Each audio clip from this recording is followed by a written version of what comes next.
whatever, dude, fuck it. You know what I mean? We're here to drink and have a good time, you know what I mean? For sure.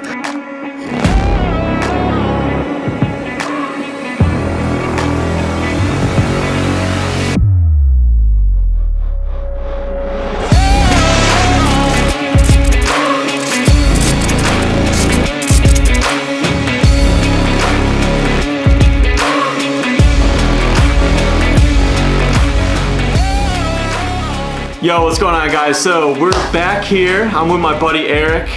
This is actually my first guest on this series, dude. So I'm really excited about this. We got a beer from Abomination Brewing. So I have not had this beer, but I have high expectations because if you guys have not seen that, this whole series is about trying to find the best beer in New England, and my favorite beer from episode 1 is the Heady Topper, but Abomination made a beer called Fuck 2020, and it is very, very close to Heady Topper, so I'm really excited to dig into this beer and see what they have to offer with this. So, yeah, you're here, buddy.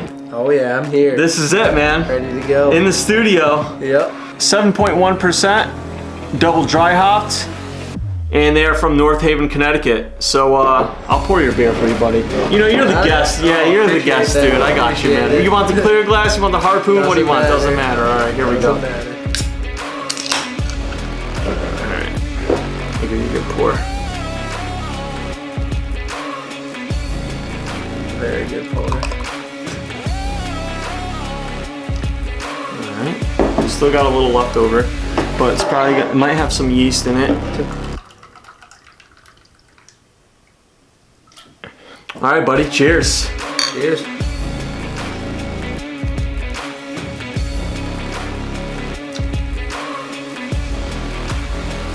Wow. That's good. That's really good. Really good. Yeah. Yeah, that's smooth. Sure. Oh yeah. So, would you consider yourself a beer guru, like what's that word? A beer advocate? Beer advocate. I mean, you drink a lot of beers. Beer.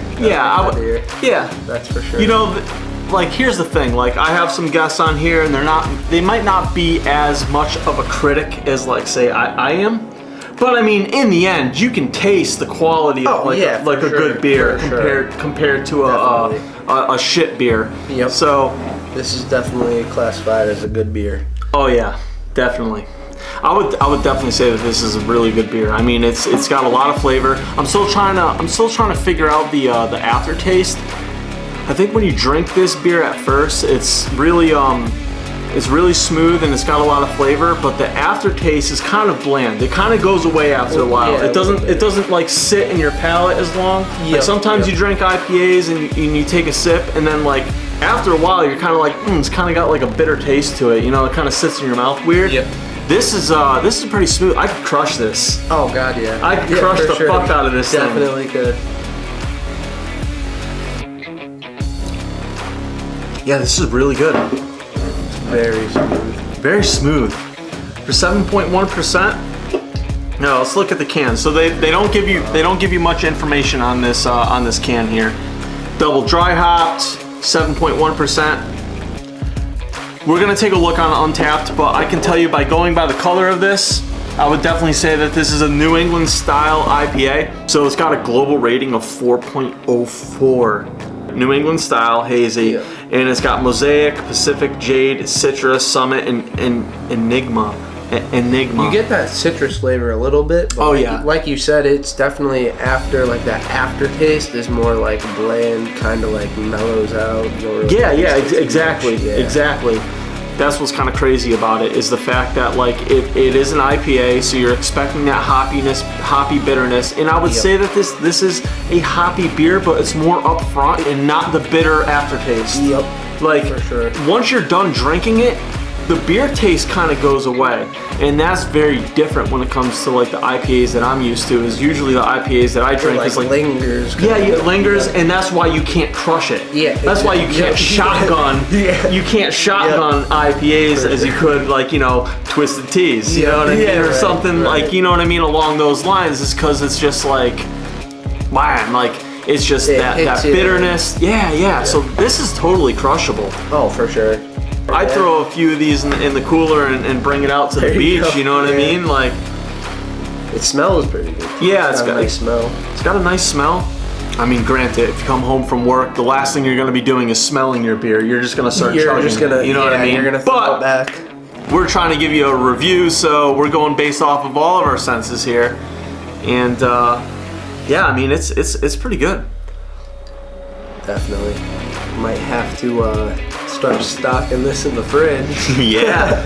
I got it at Crazy Bruce's, Bristol, Connecticut. They don't have it on the dry shelf though. You got to go into the cooler.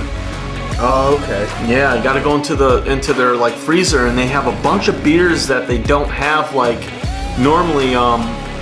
Split it out. Yeah, because they got that huge craft beer aisle where you can create your own 6-pack, which I still do. They still have single cans in the freezer, but they have more like local beers in the freezer than they do on their shelves at room temperature.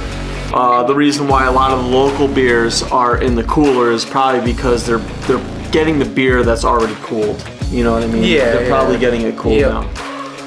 So. I don't give a shit. I can make a complete fool out of myself in front of a camera. Does not matter. I need more friends like this dude, man. If we go to a brewery or anything together and you're recording, I do not care. I'm a very chill, laid-back person. Nothing really bothers me. I'm not camera shy. No, like, you know, like I know some people like even like when someone pulls their phone out at like a party and they're like, and then you got that one person that's like, oh no, like what are you worried about? Yeah, for real. What are you worried about? Who are you hiding from? Right. Yeah, like, I don't trust people that act that way. You know, like you got like 6 people and everyone's ready to take a photo, but like one person's like this. It's like, what are you hiding? Yeah, right. What are you hiding? I don't trust that person. I would do in my normal everyday life in front of a camera. It doesn't make a difference. I just don't trust that person. Yeah. And this is what makes a good vlog, because some of this might make it in, because that's hilarious. That's good conversation right there. Sure. You gotta know what to cut and what to keep in. That's the biggest thing. The idea of like a podcast and a YouTube channel is like, you and I are just having a normal conversation that you and I would rather have. Here having a beer, dude. And don't even mind it, bro. Nope. Like, don't even mind it, dude. You just don't even like I said, mind it's whatever. That's the key to having a successful video. Oh, for sure. You know what I mean? Definitely. Like, you want to catch people in their natural act. Natural, yeah, exactly. And have the people watching feel how natural it all is. You got to come by, and we got to do more of these. Definitely. For sure. This is, dude. You live fucking my 2 neighbor. minutes away, dude. 2 minutes away, not even. No, we're like 2 steps away. 30 30-second walk. Right. It would take me longer to start my car up and drive to his house than it would to just walk to his place. I'm gonna start it up, pull out of the driveway, and park right I could throw a fucking brisket on my grill and be like, Erik! With the windows closed, I'd probably hear you. We're almost done with this beer. Yeah. Yeah, pretty good. Pretty close. Yeah, pretty close. It went down pretty easily. Oh yeah. This is a great beer to have around the house. I mean, if you're gonna have some boys over and, you know, maybe barbecue or something like that, I mean, this is a high quality beer that really just is crushable. 100%. Down the fucking hatch. So let's rate it. Yep. What would you give it? 1 out of 5. Solid 4. Good beer to have a barbecue, chill with the boys, throw back. It's nice and smooth. Goes down the hatch very easy. I agree, man. You know, for having a beer at 7.1%, which is respectable. I mean, for sure. Dude, 15 years ago, before like craft beer was hardly a thing, you got to think you were drinking beers that were like 4, maybe 5%. Yeah, and to have something at 7.1 to just be this crushable, that's respectable. And the flavor's great too. Like that's the thing, like you're drinking it and it's all refreshing, and then there's really not an aftertaste. There's no aftertaste.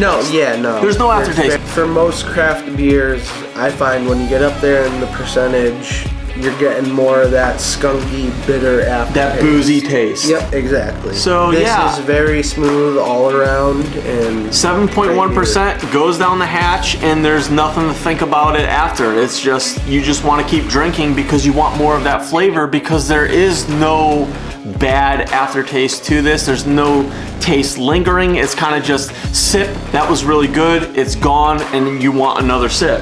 That's kind of how it is. Yeah. I'm gonna go with a 4.25. That's mainly probably because the reason why I might be a little bit higher than him is because I have had other beers by Abomination, and I respect what they're doing. I've had a lot of good beers by them, so I think that I'm gonna rate this beer slightly higher because I think that this brewery really needs to be recognized. For sure. Yeah, it's Everyday Fog is definitely an everyday beer. You know what? I've realized with Abomination, they got Everyday Fog, they got Wandering in the Fog, so I'm realizing that the word fog means cloudiness. It's like a fog. So the reason why they call this an Everyday Fog is because this is exactly what they're talking about. This is an everyday New England IPA that you can drink. It's crushable. You can have it every day after work. It's refreshing. Everyday Fog. You know, you can wander into the fog and maybe enjoy something a little bit stronger with a little bit of bitterness, but if you want something just an everyday good beer, this is it right here. This is a beer for everyday use. No matter what you're doing, this would be a go-to. All right, so that's the video. This was the Abomination Everyday Fog. Good beer. If you like this video, like, comment, subscribe. I drop a beer review every Friday, 7 p.m. Eastern. It's called New England Brew with You, and the goal of this series is to just try to find the best beers here in New England. If you want to know my favorite beer currently, go back to episode 1. That's how it all started, and we're trying to find a beer better than that. This came close. It's not quite there, but I mean, like you know in my previous episodes, anything rated 4 or above is like, you must try it. It's phenomenal. Like, comment, subscribe, get involved, trying to build this craft beer community. Had a good time with you, Eric. Absolutely. I appreciate it, man. Time. Yeah, man. Always is. Appreciate it, dude. And we'll see you for the next episode, man. Peace.